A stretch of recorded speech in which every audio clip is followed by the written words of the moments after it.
प्रधानमंत्री फसल बीमा योजना को लेकर राजस्थान में एक बड़ा बदलाव किया गया है, जिससे किसानों को बड़े स्तर पर लाभ हो सकता है। ये बड़ा बदलाव क्या है, चलिए इस वीडियो के माध्यम से जानने का प्रयास करते हैं। सबसे पहले आपको प्रधानमंत्री फसल बीमा योजना के बारे में सामान्य जानकारी होनी चाहिए। जब हम प्रधानमंत्री फसल बीमा योजना की बात करते हैं तो वर्ष 2016 में इसकी शुरुआत की गई थी। और इसकी शुरुआत के पीछे का जो मुख्य ध्येय था वो ये था कि अगर किसानों की फसल प्राकृतिक आपदा के कारण, कीटों के कारण, रोगों के कारण समाप्त होती है, उन्हें नुकसान होता है, तो इसके खिलाफ एक सुरक्षा उन्हें प्रदान करनी है, यानी वित्तीय सहायता किसानों को प्रदान की जाने की आवश्यकता है। तो इसके अंतर्गत तय ये किया गया कि हम प्रधानमंत्री फसल बीमा योजना के अंतर्गत किसानों की फसल का बीमा करेंगे। और जब हम फसल का बीमा करेंगे तो फसल बीमा के अंतर्गत जितनी भी बीमित राशि है उसका बहुत ही न्यूनतम दर पर किसानों से पैसा लेंगे और बाकी भुगतान केंद्र सरकार और राज्य सरकार करेगी। इसका मतलब क्या हुआ? इसका मतलब यह है कि अगर किसान अपनी किसी फसल का प्रधानमंत्री फसल बीमा योजना के अंतर्गत बीमा करवाते हैं तो उन्हें बहुत न्यूनतम राशि ही प्रीमियम दर के रूप में भुगतान करनी पड़ेगी। इसके लिए प्रधानमंत्री फसल बीमा योजना के अंतर्गत जो खरीफ की फसल है उनके लिए जो प्रीमियम दर है वो 2% तय की गई।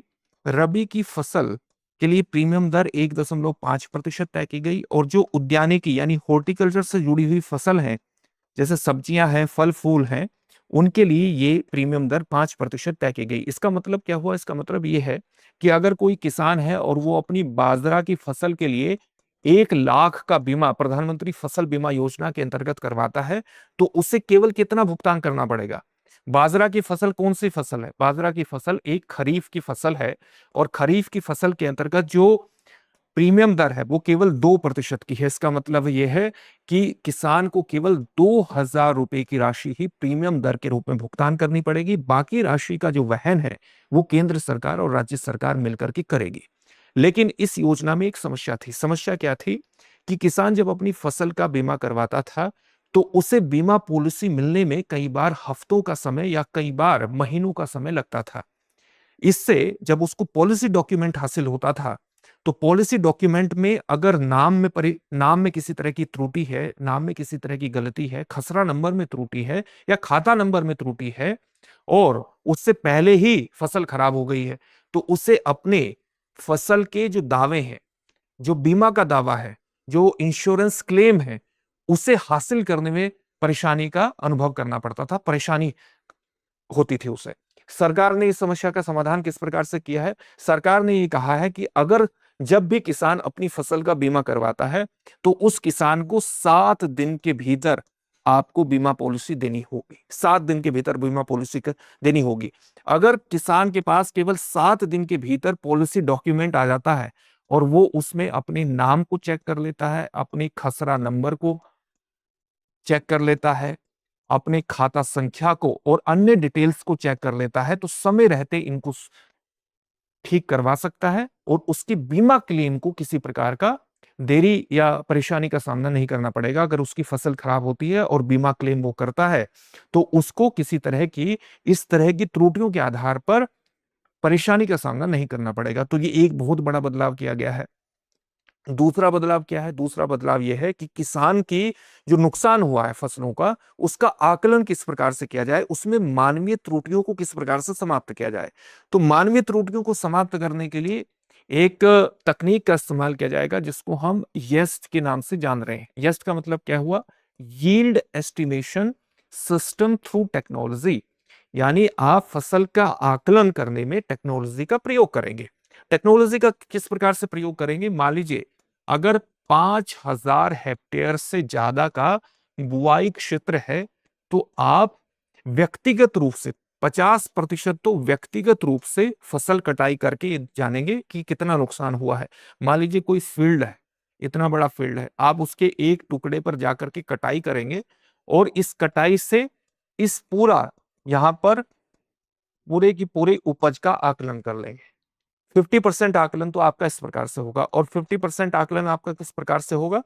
आप उसमें सैटेलाइट डेटा का इस्तेमाल करेंगे, रिमोट सेंसिंग टेक्नोलॉजी का प्रयोग करेंगे, आप वेदर डेटा का इस्तेमाल करेंगे और आर्टिफिशियल इंटेलिजेंस मॉडलिंग के आधार पर आप वास्तविक नुकसान का पता लगाने की कोशिश करेंगे। तो 50% आपने इस प्रकार से पता कर ली है। कर लिया और फिर उसका एक एवरेज निकाला जाएगा और किसान के वास्तविक नुकसान को आप जान लेंगे, ताकि किसी भी तरह की मानवीय त्रुटि को कम से कम किया जा सके। अगर हम फसल के खराब होने के बाद जो बीमा क्लेम की बात करते हैं, अगर उसमें किसी भी तरह की जो मानवीय त्रुटियां हैं उनको समाप्त करने का प्रयास किया जा सके। आप ये भी जानते हैं कि जो राजस्थान है, वहां पर प्रधानमंत्री फसल बीमा योजना के लिए अधिसूचित फसलें, रबी और खरीफ की फसलों की बात करें तो वो 25 फसलें हैं। वो कौन कौन सी हैं? जैसे खरीफ के अंतर्गत वहां पर 14 फसलों को शामिल किया गया है और रबी के अंतर्गत 11 फसलों को अधिसूचित किया गया है। जब हम खरीफ की फसलों की बात करते हैं, आप जानते हैं मॉनसून के मौसम में सामान्यतः जुलाई के समय इनकी बुआई होती है और अक्टूबर नवंबर के समय इनकी कटाई होती है। जब हम रबी की फसलों की बात करते हैं तो इनकी बुआई सामान्यतः नवंबर दिसंबर के महीने में होती है और इनकी जो कटाई है वो सामान्यतः मार्च अप्रैल के महीने में हो जाती है। तो राजस्थान में ये 25 अधिसूचित फसलें कौन सी हैं? खरीफ की 14 फसलें हैं, जैसे उसमें सामान्यतः आप देखेंगे बाजरा, ज्वार और आपका ग्वार ग्वार, सोयाबीन, मूंगफली,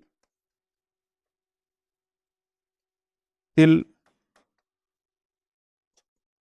अरहर, उड़द, इस तरह की फसलों को शामिल किया गया है। रबी की फसलों के बारे में बात करें तो इसमें गेहूं, जौ, चना, सरसों,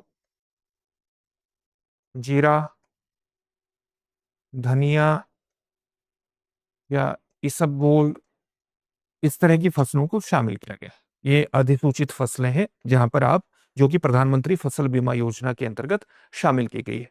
अब राजस्थान में पिछले सालों के कुछ आंकड़ों को भी देख लेते हैं। जैसे राजस्थान में अगर आप देखें तो वर्ष 2025-26 के अनुसार 64% कृषि भूमि अभी भी बीमा से बाहर है, बीमा पॉलिसी से बाहर है। 64%। इसका मतलब है कि राजस्थान में अभी भी बहुत बड़े स्तर पर कृषि भूमि ऐसी है जिसको आपको बीमा के अंतर्गत लाना है और किसानों को एक वित्तीय सुरक्षा प्रदान करनी है, ताकि उनकी आय में एक स्थिरता उत्पन्न हो, उनकी आय में स्टेबिलिटी उत्पन्न हो और उनको किसी तरह की पारिवारिक या सामाजिक दिक्कतों का सामना न करना पड़े। तो ये एक राजस्थान सरकार का गोल है। इस तरह के बदलावों के माध्यम से राजस्थान सरकार इसका प्रयास कर रही है। अब इस 64% में भी आपको क्षेत्रीय स्तर पर बहुत बड़े अंतर देखने को मिलेंगे। जैसे अगर आप चूरू की बात करें तो यहां पर 77%, 77% जो कृषि भूमि है वो बीमित है।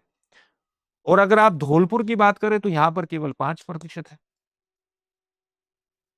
अगर किसान एवं कृषि कल्याण मंत्रालय के पिछले 5 वर्ष के आंकड़े को देखें तो राजस्थान में आप देखेंगे कि 18,189.16 करोड़ रुपए बीमित राशि के रूप में प्रदान किए गए हैं।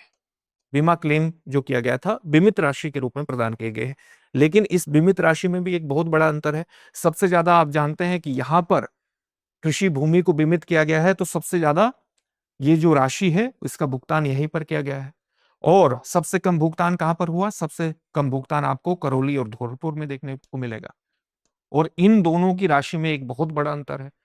तो बीमित कृषि भूमि में भी अंतर है और फिर उसके अंतर्गत जो राशि प्रदान की जा रही है उसमें भी अंतर है। तो आपको क्षेत्रीय अंतर भी दूर करना है और जो ये 64% कृषि भूमि अभी बीमा से बाहर है, इसको भी बीमा के दायरे में ला करके किसानों की आय में एक स्थिरता प्रदान करनी है। और उसी के प्रयास के रूप में राजस्थान सरकार के आप इस फैसले को देख सकते हैं कि उसने कहा है कि किसान अगर अपनी फसल का जब बीमा कराता है तो 7 दिन के भीतर आप उसे बीमा पॉलिसी उपलब्ध कराइए। और साथ ही कुछ बीमा कंपनियों के साथ राजस्थान सरकार ने अनुबंध भी किया है और सीधे तौर पर कहा है कि सभी ऑपरेशनल गाइडलाइंस का ठीक तरीके से पालन करना है। और अगर ठीक तरीके से पालन नहीं किया जाता है तो बीमा कंपनियों के खिलाफ जो समुचित कार्रवाई है वो त्वरित गति से वो कार्रवाई की जाएगी।